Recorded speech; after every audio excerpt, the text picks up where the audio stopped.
Thank you, Professor Bao. So, let's begin the discussion section. I invite the professors and colleagues who have questions for the presenters and those who have something to share to participate in the discussion. Let's start with Master's student Hu Hoang. Thank you to the professors for the very interesting presentations. I have two questions for the two presenters, Professor Bao and Ms. Thuỷ. First, I'd like to ask Professor Bao a little about the treatment of excessive daytime sleepiness after CPAP treatment. We still see that excessive daytime sleepiness occurs in some special cases. If you have already addressed everything else, and the patient is getting enough sleep, but still experiences excessive daytime sleepiness, and we know that medication is needed. However, we don't have the medication readily available. Are there any non-pharmacological solutions that can address this while we wait, since we can't buy the medication immediately? Are there any measures to help the patient stay awake and have a better quality of life? That's my question for Professor Bao. My question for Ms. Thuỷ is regarding her presentation on the technique of monitoring patients using NIV. How is this different from the process of pressure titration for the patient? And is this process done directly on the patient? Also, in Ms. Thuï's presentation, she mentioned using polysomnography and respiratory polygraphy. However, the presentation only showed the use of polysomnography, not respiratory polygraphy. So, what is the role of respiratory polygraphy in monitoring the use of NIV? And how many days will I need to use this machine, or use this method, to be able to determine or solve the patient's problem? Thank you. Thank you for the question, Master Hoang. I'll answer first. Now, let's talk about theory versus reality. What is the theory? The theory, as Master Hoang mentioned, is that after doing everything perfectly, the indications are perfect, compliance is perfect, sleep hygiene is optimized, all eye movement disorders are resolved, all medications have been tried and the patient is still sleepy, then we persevere. But what do we do when we can't get the medication? It's difficult when you can't get the medication. Therefore, in that context, there's only one thing I would advise the patient. They need to sleep more. They need to sleep more, okay? They need to sleep more.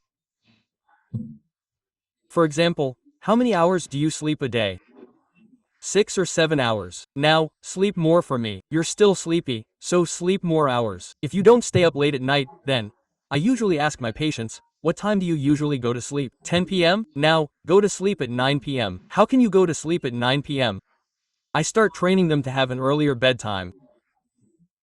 Creating a conditioned reflex. Turn off the lights, take a warm bath beforehand, and so on, something soothing and calming, or relaxation before bed, etc. If nothing works, I'll stop there. If they can sleep, then they wake up the next day. Or there's a second option. We can stimulate a little with melatonin to induce sleep. That's what I'm talking about, what I actually do. Then they might be able to sleep. So those contexts are the theoretical aspect before we have medications that induce wakefulness. For example, as I mentioned earlier, polosan and sodiafatin. I used to use modipinin, but that's no longer used now. So, that's the theory. But in practice, I usually find that after reviewing from 1 to 5 times, there are still things that show up, and the patient still makes this mistake, that mistake, or the other mistake. It's never the case that everything is optimal and there are no problems. No, therefore, in my experience, I haven't encountered any situation where we've done everything perfectly and the patient is still sleepy. I find that in most cases, 99% of the time, after reviewing from 1 to 5 times, everything is already okay. So that's what I'd like to share. As for the second question, I invite Dr. Thuỷ. Yes. Thank you for the question from Dr. Hoang. Actually, this question is also one that I will ask Dr. Bao about later regarding ventilator titration. If our patient is a COPD patient, a neuromuscular disease patient, or a patient with amyotrophic lateral sclerosis who is on home ventilation and has undergone ventilator titration, then it's considered standard. We call it standard. However, in reality, in Vietnam, we don't have enough machines to perform titration, So prescribing a PSG for patients on home ventilation is also one of the measures to help us find the reasons why our patients are not ventilating well. And according to the guidelines, currently, when our patients show signs of not achieving the goals after 1 month of ventilation, and they come back for a follow-up appointment, we can perform a PSG or polysomnography for these patients to look for the abnormal signs mentioned above. Less than control 100 greater than in reality, in order for us to detect, for example, microarousals or to assess respiratory disturbance index related to microarousals, we really need PSG. However, given the conditions in Vietnam, we don't have enough PSG machines. Therefore, using a polysomnography machine, we can still analyze the waveforms, we can still analyze and find segments where the patient experiences hypopnea or apnea, and we can still obtain information from the recording to adjust the treatment for the patient. And while I have the microphone, I would also like to ask Associate Professor Bao a question about ventilator calibration. Based on Associate Professor Bao's experience, how often do you perform calibration for patients? Because in reality, we encounter many patients who, after 1 or 3 months of ventilation, initially breathe very well, but after a while, they start to experience symptoms such as complaining that the ventilator is blowing harder, and they wake up more often at night. In that case, does Associate Professor Bao perform recalibration? And what is the cost of each calibration? This would help us advise patients. Thank you. Thank you for the question from Dr. Huyen, or rather, Dr. Thuỷ. So, if the first time the patient hasn't had the treatment pressure calibrated in the sleep lab, and now they complain about excessive daytime sleepiness, then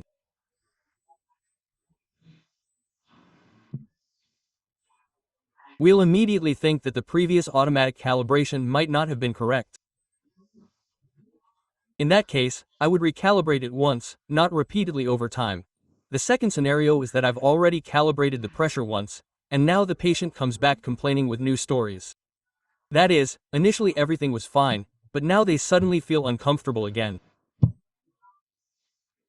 So I have to check if something has happened that makes the pressure no longer as effective as before, not that the pressure itself is bad for the patient. It's a different story. Before, I calibrated it, and this is the correct pressure, the right pressure. Now, for example, 3 months later, the patient comes back and says they can't tolerate it, they feel like they're breathing too hard, they have a dry mouth.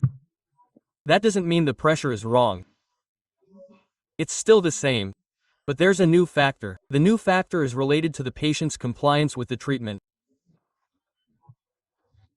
When there's non-compliance with the treatment, other causes will emerge. As I just mentioned, is there excessive nasal and oral dryness? Is there nasal congestion? Is the mask seal no longer good? Is the patient suddenly not adhering to the recommended sleep schedule anymore? At that point, we don't need to recalibrate the pressure, but we need to ask the patient and get the CPAP machine's report.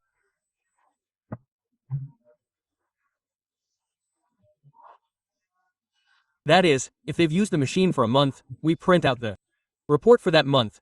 If they used it for a day, we print out the report for that day and analyze the results. In most cases, we can identify the reason why this is happening. I've seen this many times. Yesterday, the day before yesterday, even before coming here, I had a patient like that for 3 months. Everything was going very well, but then suddenly, now she says, "Doctor, I'm feeling sleepy again." So when I opened the report, I saw that everything was good, except that the amount of sleep she got this time was only 6 hours, while before she slept an average of 7.5 hours. 6 hours is considered compliant with treatment according to the machine report, because it's above 70%, even though it's down from 4 hours. But for her, it wasn't enough, so I asked her why she slept less this time. She said she was preparing for her 12th grade exams, so she wasn't getting enough sleep. So we adjusted those factors. Therefore, in Dr. Thai's case, they will look at the reasons for non-compliance, find the cause, and correct it, rather than recalibrating. So, is there ever a time when recalibration is necessary? Yes. When there are changes in the patient that make the pressure setting we calibrated before no longer effective. For example, if their weight increases by 10% of their body weight, then, in that case, it will affect this pathway. Or suddenly, during this checkup, the tonsils are severely swollen. Or in this case, the nose is suddenly very congested.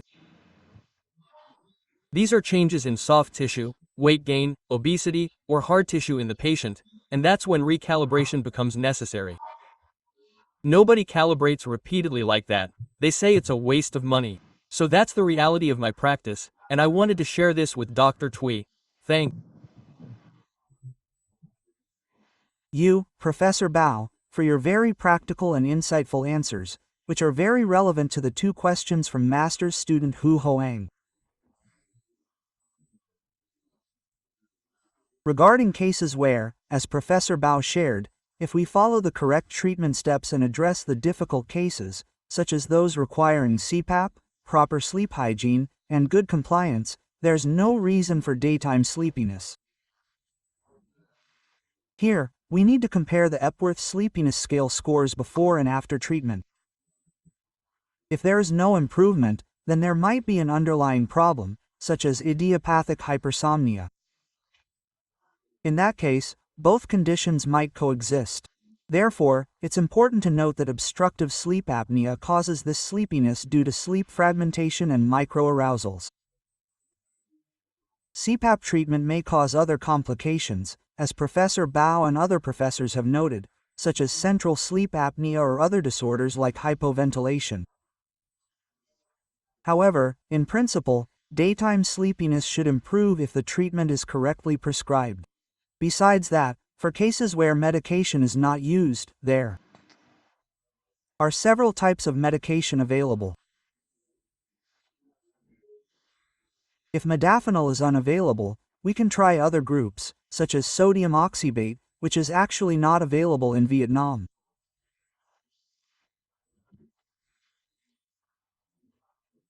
As Professor Bao mentioned, before evaluating the situation, we should review the sleep diary, check sleep hygiene, and conduct a thorough interview regarding the sleep diary, sleep duration, and waking time.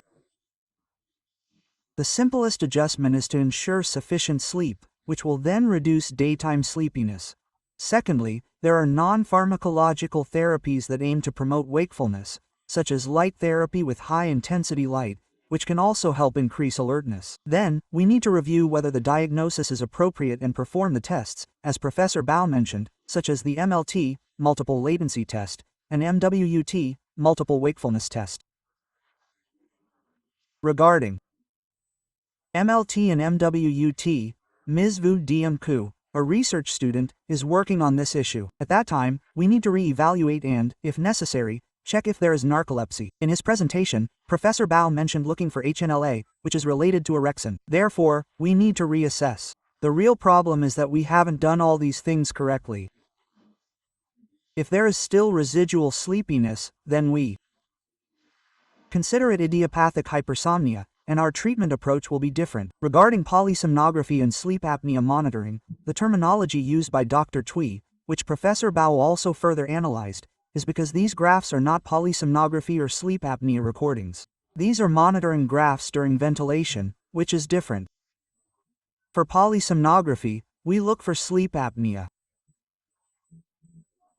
But through monitoring these events on the graph, with decreased SpO2, because of the respiratory rate while on ventilation, therefore, our approach is that before putting the patient on ventilation, for example, in cases of neuromuscular disease, or even tracheostomy for ventilation in some cases of chronic respiratory failure, we should first look for concomitant obstructive sleep apnea.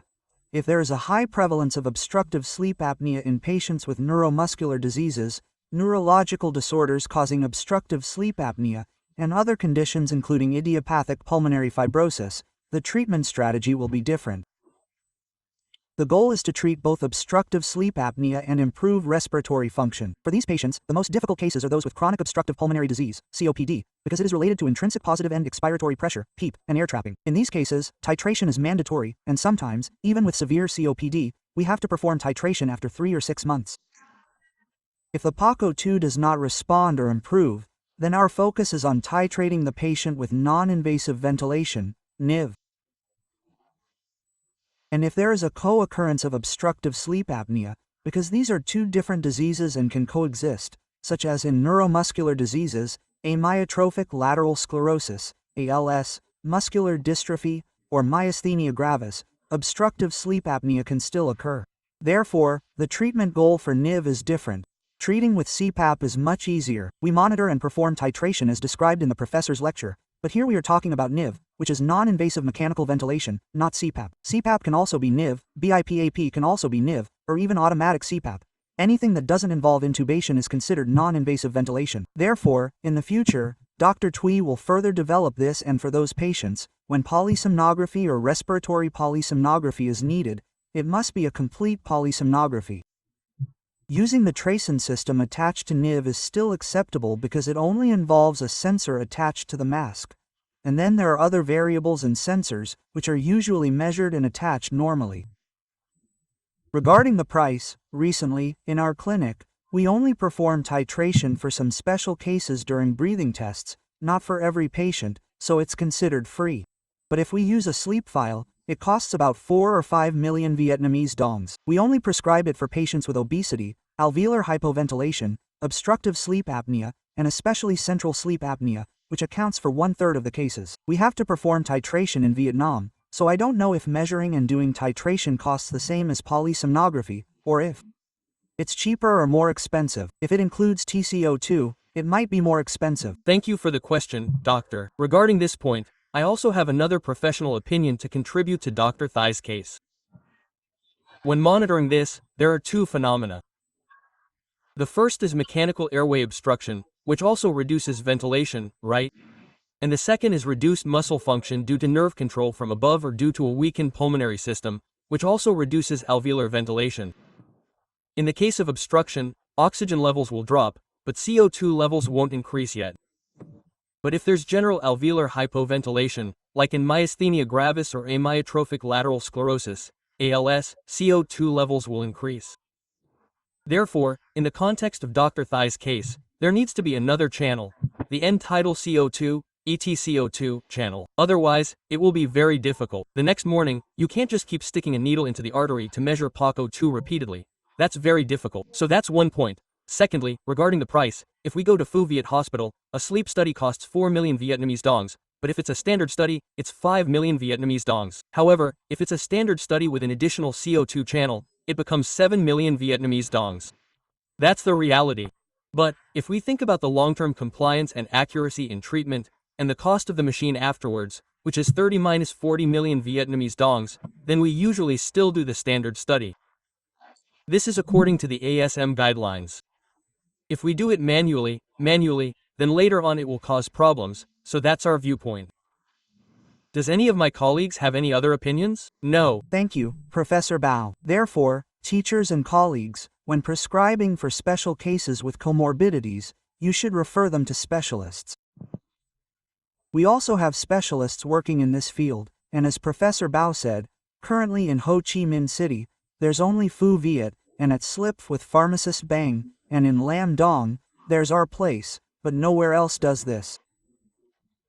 Therefore, let's just make it convenient for the patients, and for difficult patients, we have a waiver program to help them. Because as Professor Bao said, the most important thing is that afterwards we prescribe a very expensive machine, which can be used for 10 or 20 years, so the beginning must be good.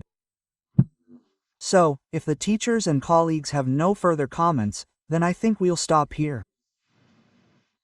We just finished summarizing the sleep conference, and Professor Bao was supposed to summarize this sleep session, so I invite Professor Bao to do so.